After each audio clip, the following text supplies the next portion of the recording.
ಆತ್ಮೀಯ ವಿದ್ಯಾರ್ಥಿಗಳೇ, ಹೇಮಾ ಪಾಟೀಲ್ ಮ್ಯಾಥ್ಸ್ ಅಕಾಡೆಮಿಗೆ ಸ್ವಾಗತವನ್ನು ಹೇಳುತ್ತೇನೆ. ಇವತ್ತು 10ನೇ ತರಗತಿ ಗಣಿತ ಸಂಭವನೀಯತೆ ಹೊಸ ಘಟಕ ಸಂಭವನೀಯತೆ.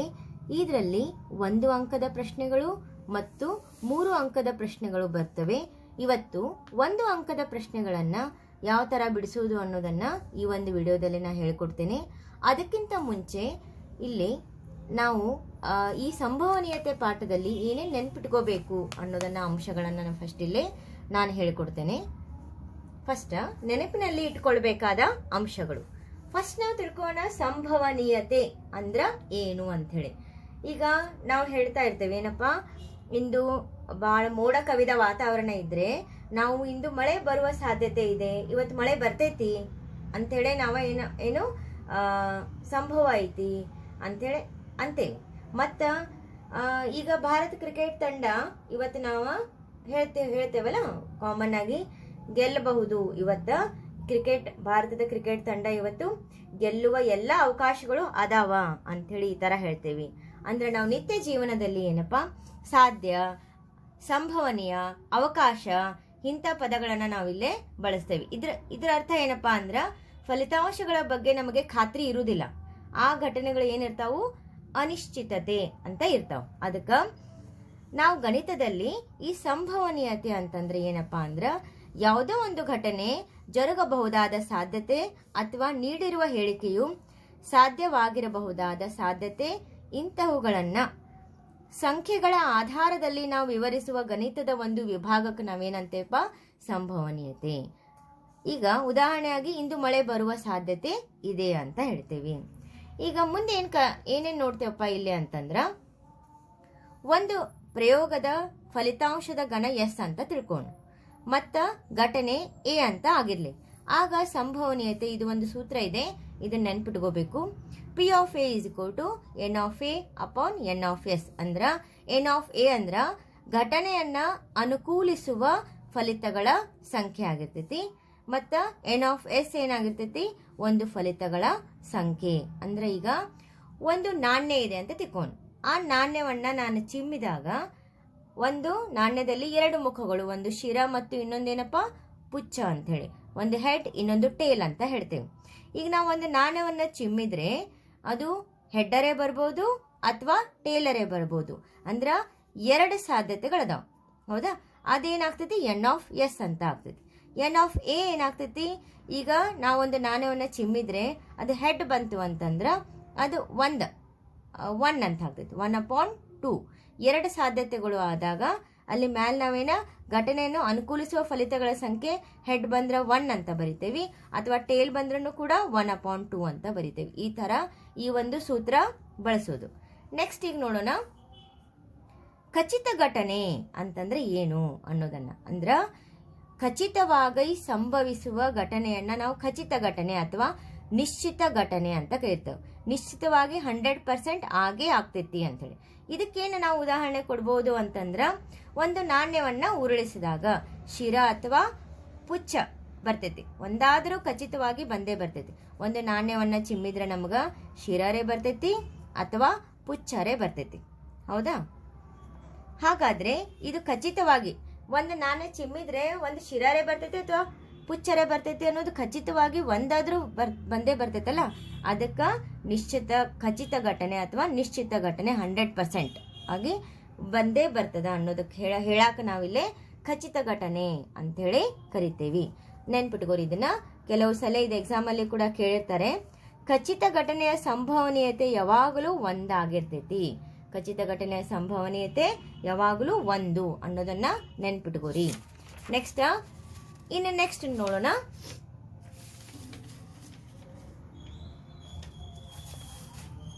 ನೆಕ್ಸ್ಟ್ ಅಸಂಭವ ಘಟನೆ ಅಂದ್ರೆ ಏನು?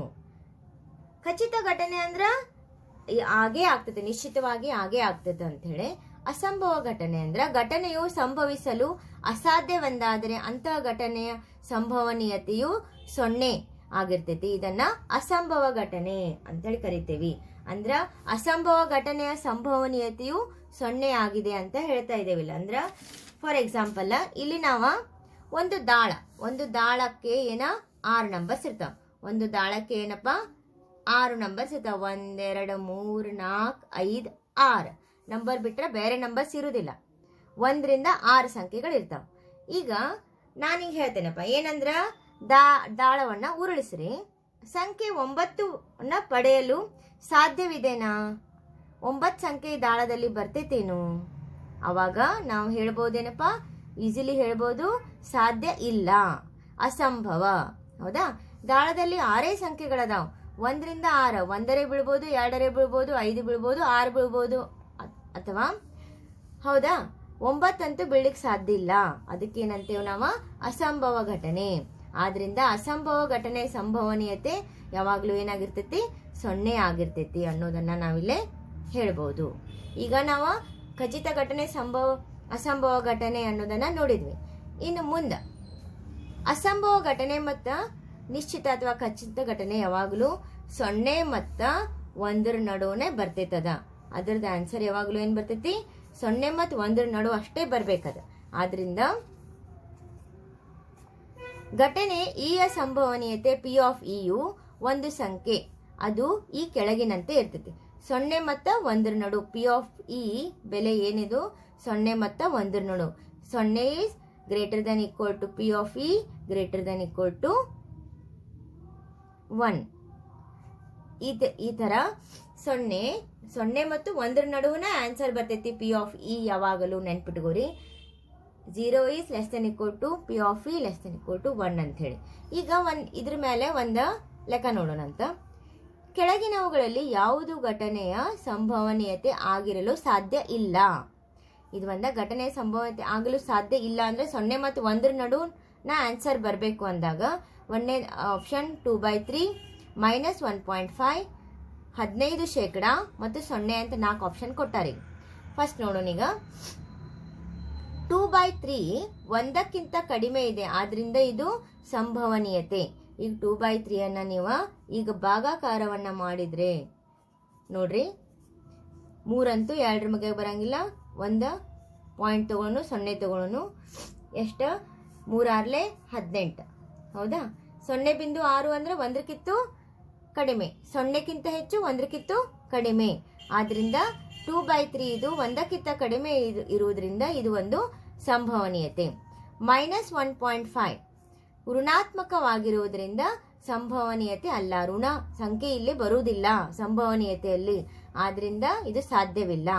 15% ಕೂಡ ಏನು ಬರ್ತೈತಿ, ಇದು ಸಂಭವನೀಯತೆ ಆಗ್ತೈತಿ.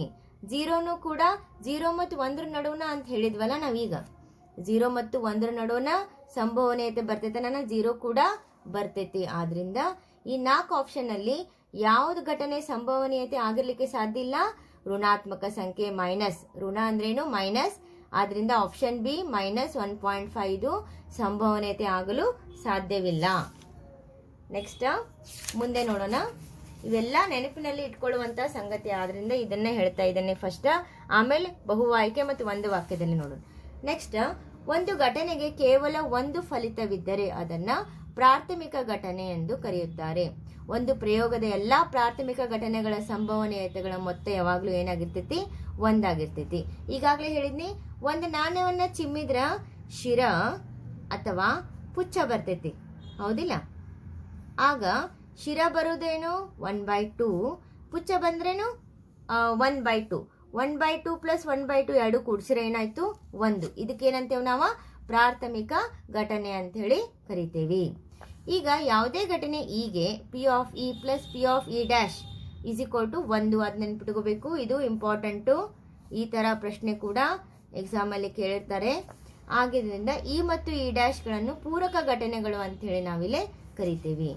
ಈಗ ಕೆಲವು ಪ್ರಶ್ನೆ ಪತ್ರಿಕೆಗಳಲ್ಲಿ ಬಂದಿರುವಂತಹ ಪ್ರಶ್ನೆಗಳನ್ನ ಇಲ್ಲೇ ಬಿಡಿಸ್ತಾ ಇದ್ದೇನೆ ನೋಡ್ರಿ. ಬಹು ಆಯ್ಕೆ ಪ್ರಶ್ನೆಗಳು ಯಾವ ತರ ಬರ್ಬೋದು ಅಂದ್ರೆ, ಸಂಭವನೀಯತೆಗೆ ಸಂಬಂಧಿಸಿದಂತೆ P of E plus P of E dash ನ ಬೆಲೆ ಏನಾಗಿರ್ತೈತಿ? ಈಗಾಗಲೇ ನೋಡಿದ್ವಲ್ಲ ನಾವು, ನೆನಪಿನ ಇಟ್ಟುಕೊಳ್ಳುವಂತ ಸಂಗತಿಯಲ್ಲಿ ಈಗಾಗಲೇ ನೋಡಿದ್ವಿ. ಇಸ್ಕೊಟ್ಟು ಏನದು? 1. ಅದನ್ನ ನೆನಪಿಟ್ಕೋರಿ. ಆದ್ರಿಂದ ಆನ್ಸರ್ ಏನ? P of E plus P of E dash ಬೆಲೆ ಏನಾಗಿರ್ತೈತಿ? 1 ಆಗಿರ್ತೈತಿ.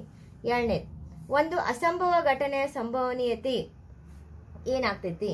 ಅಸಂಭವ ಘಟನೆಯ ಸಂಭವನೀಯತೆ ಏನು? ಯಾವಾಗ್ಲೂ ಏನು? 0 ಆಗಿರ್ತೈತಿ. ಖಚಿತ ಘಟನೆಯ ಸಂಭವನೀಯತೆ 1 ಆಗಿರ್ತೈತಿ. ಇದು ಕೂಡ ಬಹು ಆಯ್ಕೆ ಪ್ರಶ್ನೆಯಲ್ಲಿ ಕೇಳಿರುವಂತಹ ಪ್ರಶ್ನೆ. ನೆಕ್ಸ್ಟ್, ಕೆಳಗಿನವುಗಳಲ್ಲಿ ಯಾವುದು ಒಂದು ಘಟನೆಯ ಸಂಭವನೀಯತೆ ಯಾಗಿರಬಹುದು ಅಂತ ಕೇಳ್ಯಾರ. ಯಾವುದು ಸಂಭವನೀಯತೆ ಆಗ್ತೈತಿ ಅಂತ ಕೇಳ್ಯಾರ. ಹಿಂದಿನ ಪ್ರಶ್ನೆಯಲ್ಲಿ ಯಾವುದು ಸಂಭವನೀಯತೆ ಆಗುವುದಿಲ್ಲ ಅಂತ ಪ್ರಶ್ನೆ ಇತ್ತು. ಈಗ ಯಾವ್ದು ಆಗ್ತೈತಿ? 3/2 ನೋಡ್ರಿ. 3 ನಾನೀಗ 2ರಲ್ಲೇ ಭಾಗಾಕಾರ ಮಾಡ್ತೀನಿ. 2 1 2, 1 ಉಳಿತು, 0.05 ಬಂತು. ಹೌದಾ? ಅಂದ್ರೆ 1.5 ಬಂತು. ಈಗಾಗಲೇ ನಾವು ನೋಡಿದ್ವಿ ಏನು ಸಂಭವನೀಯತೆ 0 ಮತ್ತು 1 ನಡುವೆ ಅಷ್ಟೇ ಇರ್ತೈತೆ ಅದು ಆನ್ಸರ್. 1.5 ಅಂತಂದ್ರೆ ಹೆಚ್ಚಿಗೆ ಆಯ್ತು, 1ಕ್ಕಿಂತ ಹೆಚ್ಚಾಯ್ತು. ಆದ್ರಿಂದ ಎ ಆಪ್ಷನ್ ಸಂಭವನೀಯತೆ ಬರುವುದಿಲ್ಲ, 3/2 ಬರುವುದಿಲ್ಲ. -1.5 ಋಣಾತ್ಮಕ ಸಂಭವನೀಯತೆಯಲ್ಲಿ ಬರುವುದಿಲ್ಲ.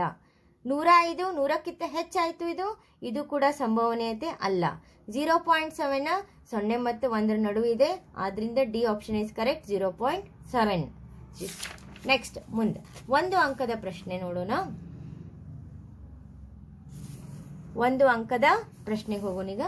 ಒಂದು ಘಟನೆ ಈಗ ಪಿ ಆಫ್ ಇ ಡ್ಯಾಶ್ 0.7 ಆದರೆ ಪಿ ಆಫ್ ಇ ಅನ್ನ ಕಂಡುಹಿಡಿಯಿರಿ ಅಂತ ಹೇಳ್ಯಾರ. ಈಗಾಗಲೇ ನಾವು ಇದೊಂದು ಆಗಲೇ ನೋಡಿದ್ವಲ್ಲ, ಇದೊಂದು ಸೂತ್ರ ನೆನ್ಪಿಟ್ಕೋಬೇಕು. P of E plus P of E dash ಏನಾಗ್ತೈತಿ? 1 ಆಗ್ತೈತಿ. ಪಿ ಆಫ್ ಇ ಡ್ಯಾಶ್ ಈಗ ನಾವು ಪಿ ಆಫ್ ಇ ಕಂಡುಹಿಡಿಬೇಕಲ್ಲ, ಪಿ ಆಫ್ ಇ ಕಂಡುಹಿಡಿಬೇಕು. Therefore P of E is equal to 1 ಅನ್ನು ಹಾಗೆ ಇಡೋಣ. ಪಿ ಆಫ್ ಇ ಡ್ಯಾಶ್ ಅಂದ್ರೆ 0.7 ಅನ್ನ ಹಾಕೇನಿ. 1ರಲ್ಲಿ 0.7 ಅನ್ನ ಕಳೆದ್ರೆ 0.3 ಬಂತು. ಹೆಂಗೆ ಬಂತಪ್ಪ? 1.0 0.1 ಅನ್ನ 1.0 ಅಂತ ಇಟ್ಕೊಂಡ 0.7. ಒಂದು ಕೈಲ ತಗೊಂಡ್ರೆ 10ರಲ್ಲಿ 7 ಅನ್ನ ಕಳೆದ್ರೆ 3 ಬಂತು. ಕೈಲ 1 - 1 ಹೋದ್ರೆ 0.3. ಈ ತರ ಲೆಕ್ಕ ಮಾಡ್ಕೊಳ್ಳೋದ್ರಿಂದ 1 ಬೆಲೆ ಕೊಟ್ಟಾರ, ಅದನ್ನ 1ರಲ್ಲಿ ಕಳೆದ್ರೆ ಇನ್ನೊಂದ್ರ ಬೆಲೆ ಬರ್ತೈತಿ. ನೆಕ್ಸ್ಟ್ 2ನೇ ಪ್ರಶ್ನೆ. ಎ ಘಟನೆಯ ಸಂಭವನೀಯತೆಯು 1/5 ಮತ್ತು N of A is equal to 2 ಆದರೆ ಎನ್ ಆಫ್ ಎಸ್ ನ ಬೆಲೆ ಕಂಡುಹಿಡಿಯಿರಿ. ಈಗಾಗಲೇ ಸೂತ್ರ ನೋಡಿದ್ವಲ್ಲ, ಅಲ್ಲಿ ಪಿ ಆಫ್ ಎ ಕೊಟ್ಟಾರ 1/5. ಎಯ ಘಟನೆಯ ಸಂಭವನೀಯತೆ ಅಂದ್ರೆ P of A 1/5, N of A 2 ಆದ್ರೆ ಎನ್ ಆಫ್ ಎಸ್. ಈಗ ಸೂತ್ರ P of A is equal to N of A upon N of S. ಈಗ ಎನ್ ಆಫ್ ಎಸ್ ಕಂಡುಹಿಡಿಯೋದೈತೆ ಅಂತ ಹೇಳಿ ನಾ ಎನ್ ಆಫ್ ಎಸ್ ಅನ್ನ ಈ ಸೈಡ್ ತಗೊಂಡಿನಿ, ಪಿ ಆಫ್ ಎ ಈಚೆ ಕಡೆ ಕೆಳಗೆ ತಗೊಂಡಿನಿ. ಆದ್ರಿಂದ N of S is equal to left hand side ಇರಬೇಕು, ಯಾವುದನ್ನ ಕಂಡುಹಿಡಿಬೇಕಲ್ಲ. ಎನ್ ಆಫ್ ಎ ಹಾಗೆ ಇರಲಿ, divided by P of A. N of A 2 ಐತಿ, ಪಿ ಆಫ್ ಎ 1/5. ಇದು 1/5 ಮ್ಯಾಲೆ ಹೋದ್ರೆ 5/1 ಆಗ್ತೈತಿ. 2 × 5 10 ಆಯ್ತು. ಅಂದ್ರೆ ಎನ್ ಆಫ್ ಎಸ್ ಎಷ್ಟಾಯ್ತು? 10. ಈ ಥರ ನಾವು ಸಂಭವನೀಯತೆಯಲ್ಲಿ 1 ಅಂಕದ ಪ್ರಶ್ನೆಗಳನ್ನ ಬಿಡಿಸುವುದು ಮತ್ತು ಮುಖ್ಯವಾದ ಅಂಶಗಳನ್ನಿಲ್ಲೇ ಎಲ್ಲ ಕವರ್ ಮಾಡೇನಿ. ಅದನ್ನ ತಪ್ಪದೆ ಈ ವಿಡಿಯೋವನ್ನ ನೋಡಿ ಮುಂದಿನ ವಿಡಿಯೋಕ್ಕೆ ಭೇಟಿಯಾಗೋಣ.